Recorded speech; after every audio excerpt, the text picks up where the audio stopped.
First of all million dots choose ചെയ്തതിൽ ഭയങ്കര ഹാപ്പിയാണ്.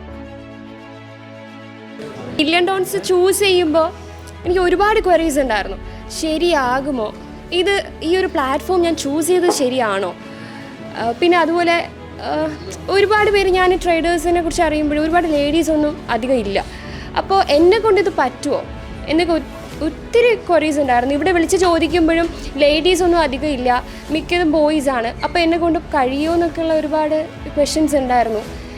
പക്ഷേ എൻ്റെ ഒരു പെർസ്പെക്റ്റീവിൽ ആരുടെയും കീഴിൽ ജോലി ചെയ്യാൻ എനിക്ക് താല്പര്യമില്ലാത്തത് കൊണ്ടും സ്വന്തമായിട്ട് ഏൺ ചെയ്യണം എന്നുള്ള ലക്ഷ്യത്തോടു കൂടി ഞാനിവിടെ വന്നു. മില്യൺ ഡോട്ട്സ് ചൂസ് ചെയ്തു. ഭയങ്കര സാറ്റിസ്ഫൈഡ് ആണ്, 100% സാറ്റിസ്ഫൈഡ് ആണ്. ഭയങ്കര സപ്പോർട്ടീവായിട്ടുള്ള ടീമിനെ കിട്ടി. എനിക്ക് നല്ലൊരു ടീം ബിൽഡ് ചെയ്യാൻ കഴിഞ്ഞു. നല്ല മെൻറ്റേഴ്സിനെ കിട്ടി. ഒരു പ്രൊഫഷനായിട്ട് തന്നെ ട്രേഡിങ് കൊണ്ടുപോകാൻ കഴിയുമെന്നുള്ളൊരു ലെവലിലേക്ക് എനിക്ക് എത്താൻ കഴിഞ്ഞു. ഒരുപാട് അച്ചീവ്മെൻറ്റ്സ് നേടാൻ കഴിഞ്ഞു. ഇതൊന്നും ആയിരുന്നില്ല ഇതിന് മുന്നേ ഉള്ള എൻ്റെ പെർസ്പെക്റ്റീവ് എന്ന് പറയുന്നത്.